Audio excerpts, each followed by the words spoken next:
بسم اللہ الرحمن الرحیم الحمد لأہلہ والصلاة علی اہلہا اما بعد۔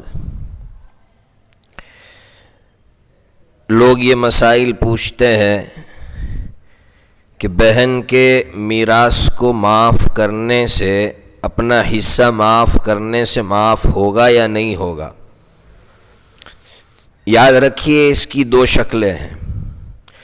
سب سے پہلی شکل تو یہ ہے کہ جب میراث کی تقسیم ہو گئی، ہر ایک کو اس کا حصہ بتا دیا گیا کہ آپ کا یہ حصہ ہے، اس کے بعد بہن اگر یہ کہے کہ مجھے مثلاً 2 لاکھ روپیہ دے دو، میں صلح کر رہی ہوں، اس کو صلح کرنا کہتے ہیں، میں 2 لاکھ روپیہ لے کر الگ ہو رہی ہوں، حالانکہ اس کا حصہ مثال کے طور پر 10 لاکھ کا تھا، لیکن اس نے 2 لاکھ روپے پر صلح کر لی۔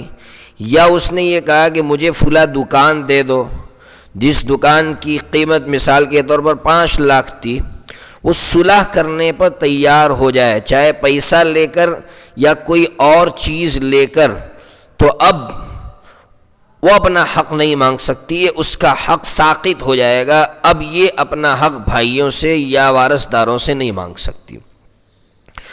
دوسری بات، جو دوسری شکل ہے وہ یہ ہے کہ عام طور پر ایسا ہوتا ہے کہ جب میراث تقسیم ہو رہی ہوتی ہے یا ہو جاتی ہے اور ابھی ماں یا باپ کی وفات کا زخم ابھی تازہ ہوتا ہے، غم ابھی تازہ ہوتا ہے، ایسے وقت میں بہنیں کہتی ہے ہم نے اپنا حق معاف کر دیا۔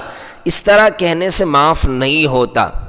تو اس کے لیے شکل کیا ہے؟ شکل یہ ہے کہ جب یہ غم بالکل ہلکا ہو جائے، بلکہ ختم ہو جائے، یہ زخم بھر جائے، اس کے بعد تقریباً 5، 6، 7 مہینوں کے بعد بھائی بہنوں کا حق ان کے ہاتھ میں دے، ان کو مالک بنائے، اور مالک بنانے کے بعد اب بہنیں اپنا حق واپس کرتی ہے تو معاف ہوگا۔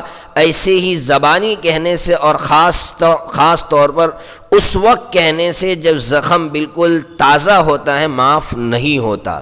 اس لیے اس کو یاد رکھیے۔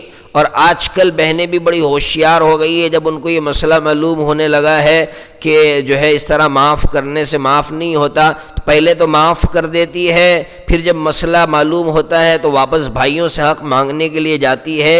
یہ کیا بے توکی ہے؟ یہ آپ کی زبان ہے یا پھر کیا ہے؟ اس لیے بہنوں سے بھی کہتا ہوں کہ آپ اپنی زبان کا لحاظ رکھیے، آپ کا ایک مقام ہے، آپ کی ایک ویلیو ہے، اس لیے پہلے سے کیوں معاف کرنے بیٹھتی ہو؟ آپ کا حق ہے، آپ لے سکتی ہے، اس لیے مانگیے، آپ کا حق ہے۔ اور بھائیوں سے کہتا ہوں بہنیں اگر اپنا حق مانگ رہی ہے تو وہ کوئی آپ سے جو ہے چھینا جھپٹی نہیں کر رہی ہے، آپ سے کوئی جو ہے کوئی مطالبہ، اب کوئی ڈیمانڈ نہیں کر رہی کسی چیز کا، وہ اپنا حق مانگ رہی ہے تو آپ کو دینا چاہیے، پیار محبت سے دینا چاہیے، اور بہنوں کو بھی مناسب موقع پر بھائیوں سے اس کا مطالبہ کرنا چاہیے۔ اللہ تبارک و تعالی دونوں فریق کو سمجھنے کی توفیق عطا فرمائے۔